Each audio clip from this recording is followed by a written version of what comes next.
누가복음 24장 말씀입니다. 누가복음의 이제 마지막 장 말씀입니다. 누가복음 24장은 예수님의 부활에 대해서 증거하고 있습니다. 만약 이 부활이 없다면 제자 뿔뿔이 흩어지고 도망쳤던 제자들이 다시 예수님의 제자로서 예수님께서 주신 사명을 감당할 수 없었을 것입니다. 부활은 그토록 중요한 것이죠. 부활을 통해서 우리가 예수님을 믿고 또 십자가의 은혜를 다시 깨닫고 그렇게 되는 것입니다. 부활이 그렇죠. 이 제자들이 지금 부활을 믿지 않고서야 십자가에서의 죽음을 그냥 헛되게만 생각했을 것이고, 그 십자가를 통한 죄사함의 은혜, 인류 구원의 어떤 이런 것을 전혀 깨닫지 못했을 것입니다. 그래서 부활을 경험했기 때문에 십자가를 믿게 되는 것이죠. 그래서 부활은 굉장히 중요합니다.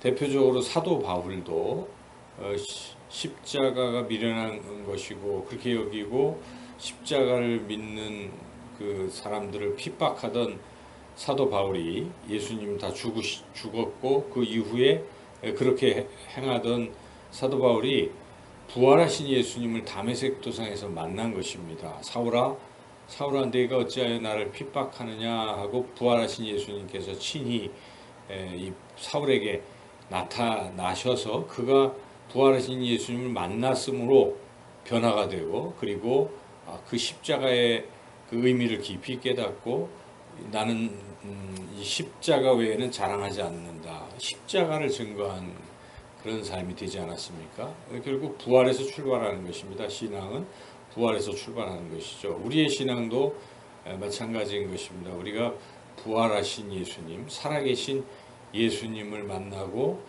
그래서 예수님이 부활하셨구나 하는 확신을 가지고 우리가 신앙생활을 하게 되는 것이죠. 그래서 부활을 못 믿는다고 하는 사람들은 예수를 믿는 것이 아닙니다.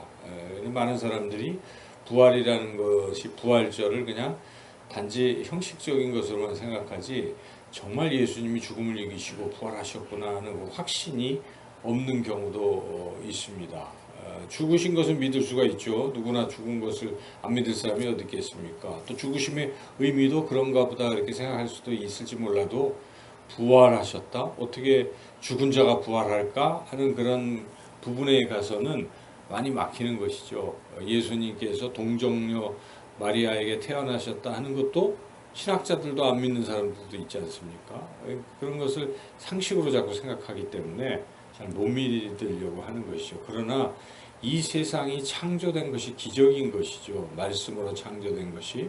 그것을 우리가 믿을진데 예수님이 죽음을 이기시고 부활하신 것을 왜 못 믿겠습니까? 그것을 믿어야 되는 것이 부활신앙이 중요합니다. 예수님의 부활을 믿는 사람들은 곧 죽어도 다시 사는 것이죠. 우리도 부활하게 되는 것입니다. 그러나 부활신앙이 없는 사람에게 그런 일은 일어나지 않습니다. 그래서 우리가 이 부활신앙이 얼마나 중요한가를 깊이 또 깨달아야 되는데, 오늘 24장 전체 본문을 통해서 제자들이 참 부활을 믿지 못했다는 사실을 우리가 알 수가 있죠. 참 얼마나 더디 믿으면 예수님이 어찌 이렇게 더디 믿느냐 하고 책망까지 하시고 여러 차례 나타나시고 뼈와 살을 만져보라고도 하시고 그 보는 앞에서 친히 목을 잡수시고 이러시면서 나타나시고 부활을 이렇게 자꾸 믿게 하려고 애를 쓰시는 모습을 우리가 보지요. 그래서 나중에 드디어 그들이 이제 부활을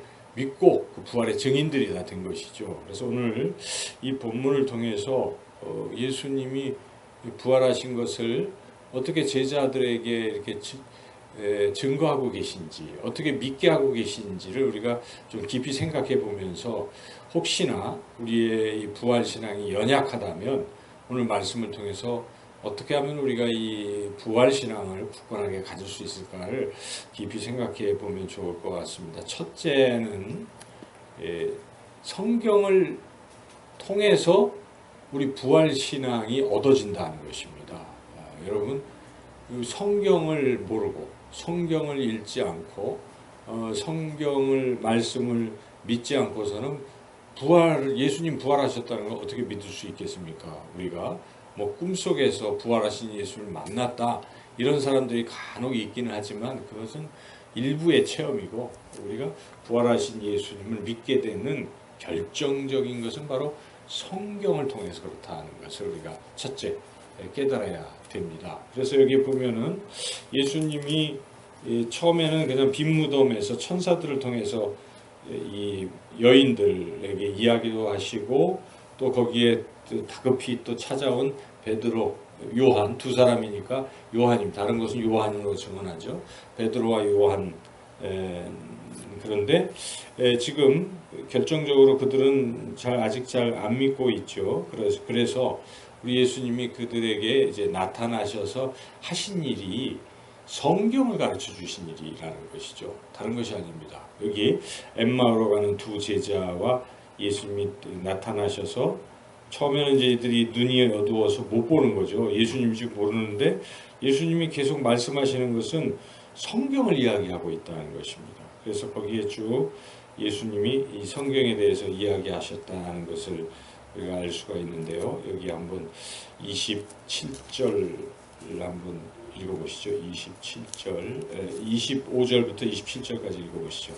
이르시되 미련하고 선지자들이 말한 모든 것을 마음에 더디 믿는 자들이여, 그리스도가 이런 고난을 받고 자기의 영광에 들어가야 할 것이 아니냐 하시고, 이에 모세와 모든 선지자의 글로 시작하여 모든 성경에 쓴 바 자기에 관한 것을 자세히 설명하시니라. 그렇죠. 지금 믿지 않는 제자들에게 무엇으로 지금 믿게 하시고 계십니까? 구약, 지금 이 성경은 구약을 말씀하시는 거죠. 예수님 지금 막 부활하실 때 신약 성경은 안 쓰여져 있었잖아요. 그래서 예수님이 말씀하시는 성경은 항상 구약 성경을 말씀하십니다. 그 구약 성경을 자세히 선지자 이사야를 해서 예수님이 십자가에 죽으실 것이고 다시 부활하실 것에 대한 증거들을 지금 이렇게 설명해 주고 계신 것이죠. 성경을 열심히 가르쳐 주셨다는 이 사실이죠. 그 제자들이 이제 슬슬 믿음이 생기기 시작해서 나중에 자기 자신들이 믿게 된 그 이유를 밝히고 있는데, 그게 32절입니다. 32절 읽어보겠습니다. 그들이 서로 말하되 길에서 우리에게 말씀하시고 우리에게 성경을 풀어주실 때에 우리 속에서 마음이 뜨겁지 아니하더냐 하고. 그렇죠. 성경을 읽을 때에 마음이 뜨거워졌다 하는 것입니다. 그러므로 우리가 이 하나님의 말씀인 성경을 깊이 읽지 않고 묵상하지 않는 사람은 부활신앙이 생기기가 참 어렵습니다. 부활절날 설교 한번 듣는다고 부활 믿습니까? 잘 안 믿어요. 사람들이 그냥 부활절 달걀 나누는 것만 자꾸 기억하지 예수님 부활하셨다는 확실한 부활신앙을 가지고 살 수가 없는 것입니다. 그래서 우리가 날마다 성경을 늘 묵상하고 또 묵상하면서 예수님 부활하신 것을 믿게 된다는 것이죠. 첫 번째 그런 것이고요. 두 번째는 기도해서 성령 충만을 받아야 부활을 믿을 수가 있다는 사실이죠. 이 제자들도 예수님이 부활하신 것을 목격했지만 그러나 또 실제적으로 부활의 증인이 되는 원동력이 됐다는 것은 성령을 통해서 능력을 받았기 때문에 그렇다는 것입니다. 그래서 제자들에게 예수님께서 승천하시면서 오직 성령이 너희에게 임하시면 너희가 권능을 받고 예루살렘과 온 유대와 사마리아와 땅끝까지 이르러 내 증인이 되리라. 부활의 증인이 될 것이다 할 때 무엇이 있어야 된다고 주님이 말씀하시냐면 성령의 충만함으로 성령의 능력을 받아야 가능하다 하는 것입니다. 성령의 능력을 받기 위해서 해야 할 일은 예수님은 그러므로 어디로 딴 데로 떠나지 말고 예루살렘에 머물러서 기다리라. 그래서 그들이 모여서 한 일이 무엇입니까? 마음을 합하여 간절히 뜨겁게 기도했다는 사실입니다. 기도할 때 오순절날 마가의 다락방에서 성령이 임하고 그들이 능력받고 바로 베드로는 일어나서 예수님이 부활하셨다고 증언하게 된 것 아니겠습니까? 그래서 우리가 이 기도하면서 성령 받지 않고는 예수님의 부활을 우리가 또 믿기가 어렵습니다. 성경만 열심히 읽는다고 또 믿음이 온전하게 생기는 것이 아닙니다. 기도하며 성령 충만 받을 때 과연 예수님은 부활하셔서 내 안에 지금도 살아계시구나 하는 것을 우리가 느끼게 되고 경험하게 되고 또 그렇게 되는 것이죠. 그래서 이 기도로 성령 충만 받는 것이 얼마나 중요한가 하는 것을 또 우리가 깨닫게 됩니다. 여기 예수님이 마지막으로 제자들에게 또 나타나셔서 성경을 또 막 읽어주시죠. 45절 읽어보시죠. 이에 그들의 마음을 열어 성경을 깨닫게 하시고 그리고 또 이렇게 성경에 기록되어 있다 말씀하시고 48절 49절 읽어보시죠. 너희는 이 모든 일의 증인이라. 볼지어다 내가 내 아버지께서 약속하신 것을 너에게 보내리니 너희는 위로부터 능력으로 입혀질 때까지 이 성에 머물라 하시니라. 성에 머물러서 기도하라. 성령 받을 것이다. 이렇게 주님이 부활하신 주님께서 제자들에게 나타나셔서 하신 일은 다른 게 아니잖아요. 부활을 믿게 하시려고 하신 일이잖아요. 그래서 그 믿게 하시려고 예수님이 하셨던 두 가지를 우리가 기억해야 돼요.